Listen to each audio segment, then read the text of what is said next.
இப்போ மனைவி கிட்ட எவ்வளவுதான் நம்ம நல்லா சமைச்சாலும் எங்கள் அம்மா செய்கிற மாதிரி வருமா அப்படின்னு கணவன்மார்கள் சொல்கிறது நம்ம பார்க்குறோம். ஆனால் இதுவே பரவாயில்ல, இன்னும் இதற்கு அடுத்த தலைமுறை இன்னொரு 20 வருஷங்களுக்கு அப்புறம் பார்த்தீங்கன்னா என்ன இருந்தாலும் எங்கள் அம்மா ஆன்லைனில் ஆர்டர் பண்ணுற மாதிரி வருமா அப்படின்ற வசனத்தை தான் இனிமேல் வீட்டுகளில் கேட்க முடியும்னு நினைக்கிறேன். மாதம் முழுவதும் சமைக்காதீங்கன்னு ஒரு விளம்பரம் வேறு கொடுக்குறாங்க.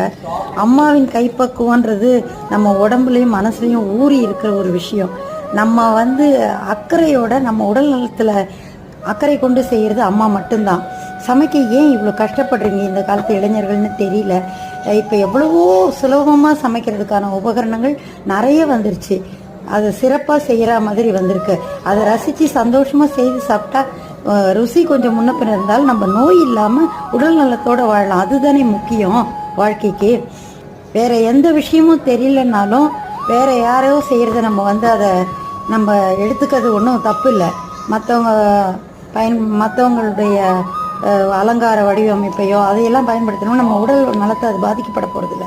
வேறு எந்த விஷயத்தையும் நம்ம மற்றவங்க செய்கிறத செய்யலாம், அது நம்ம அடாப்ட் பண்ணிக்கலாம், ஒன்றும் பிரச்சனை இல்லை. ஆனால் உணவுன்னு வரும்போது குழந்தைகளுக்கு அவங்க எந்த எண்ணெயில் செய்கிறாங்க, எப்படி செய்கிறாங்க, அவங்க அடம்பிடிக்கிறாங்கன்றதுக்காக வாங்கி கொடுத்துட்றோம். அவங்க உடல் நலத்தை பாதித்து பின்னால் அதுக்கு ஒரு விளைவு வரும்போது நம்ம மனசு, குழந்தைங்களோட உடல் ஆரோக்கியம் எல்லாமே கெடுது.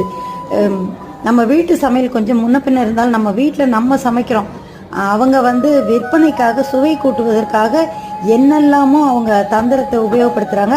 அதில் நம்ம உடல் நலம்தான் பாதிக்கப்படுதுன்ற தயவுசெய்து ஞாபகம் வச்சுக்கோங்க. அந்த தொழில் துறையை நான் வரவேற்கிறேன், அது தப்பு இல்லை. வெளியூர்லேருந்து நம்ம அகால நேரத்தில் வீட்டுக்கு நம்மளால் சமைக்க நேரம் இருக்காதப்போவோ இல்லை அவசரமாக வெளியில் போகணும், உடனே சமையல் பண்ண முடியாது, அதுக்கு நேரம் இல்லைன்ற போதோ, அல்லது சமைக்கவே முடியாமல் வீட்டில் ரொம்ப பெரியவங்க இருந்தால் அவங்க ரொம்ப உடல் நலத்தை பாதுகாக்கிற ஒரு இடமா பார்த்து கவனித்து அவங்க அதெல்லாம் ஆர்டர் பண்ணி வாங்கி சாப்பிட்டா தான் அவங்களுக்கும் நல்லது.